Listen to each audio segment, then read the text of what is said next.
Hi everyone. For my presentation, I decided just to record myself talking through my PowerPoint presentation of my biographical sketch. I tried to do a voiceover to be a bit more cohesive, but clearly that did not work. So here we are, and thank you for bearing with me. Clicking to the first slide of my PowerPoint, I wanted to start off with the top 10% of my cultural background. As you can see on the pie chart, I'm about half German, a quarter Japanese, and the rest is a mix of many different nationalities, but they are predominantly European. I included a baby picture of me to show the time of my life where I looked the most Asian, because a lot of times when I tell people that I have some Japanese in my family, they usually don't believe me at first, and then they kind of look at me and they can kind of see it, and mainly that's in my eyes and in my height.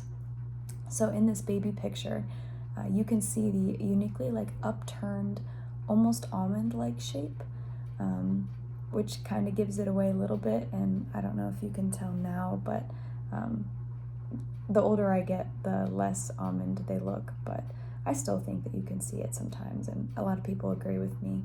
And as for my height, I am 5'2", which is only a couple inches below the average, but my dad is 6 feet 2 inches, and my mom is 5 feet 6 inches. So it seems like a fair explanation that my Japanese ancestry is where my height comes from. Not to mention that my grandmother and my great-grandmother are both just under 5 feet. At first, when I thought about the taste and smells of my family's culture, I couldn't really distinguish anything different from being just regular American. But when I thought way back to when I was very young, I do remember hearing my German grandmother singing German lullabies and telling me German stories and even speaking to me a little bit in German. And on the Japanese side of my family, I remember the smell of the freshly vacuumed, spotless carpet of my great-grandmother's house. Because in Japan, not wearing shoes in the house and having clean floors was a big deal. So if you'll click to the next slide with me, you'll see a picture of my dad's side, the German side of my family. And funny enough, everyone born with my same last name has the typical German blonde hair and blue eyes, except for me.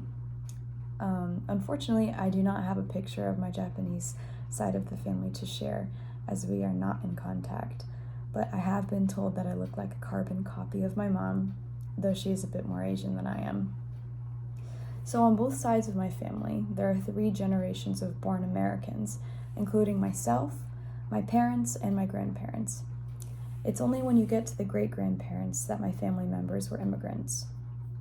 Outside of the extended family, I would say that my cultural background is pretty similar to the average American in both morals and ideologies.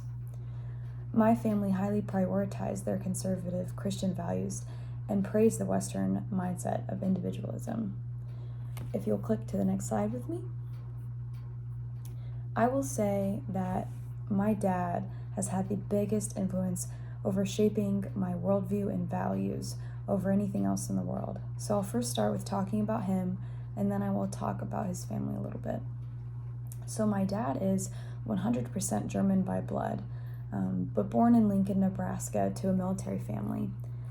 They were never big on being overly supportive, especially financially. So my parents had me when they were 19, just fresh in college, and my dad, being the self-reliant, independent man he was, worked a full-time job while remaining a full-time student and being a full-time dad. Not too long after I was born, my mother left my father and I, so I grew up with my father being the primary influence on my life.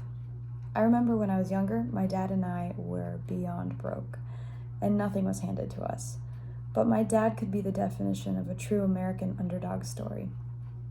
We started our life together, struggling to make ends meet, and after years of hard work, my dad, in the last few years actually, became the president and main shareholder of a financial advising firm in my hometown.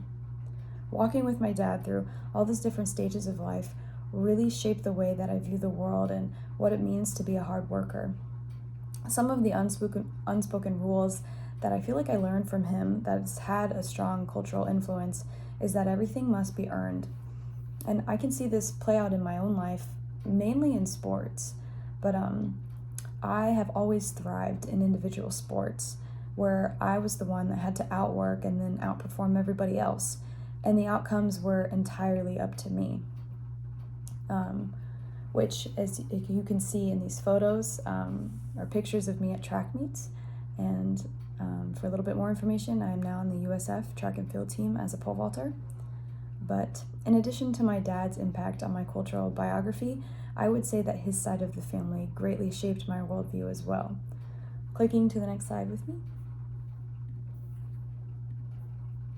Something that I'm actually very proud of sharing is that up my great-grandmother's family tree is Martin Luther, who started the Protestant Reformation by posting the 95 Theses on the door of the Catholic Church. This part of our ancestry is something that remains very special to us, as well as our personal faith, which has also greatly influenced my cultural biography. Clicking to the next slide. And I would say that all of these things are what has shaped my cultural biography. Thank you for listening.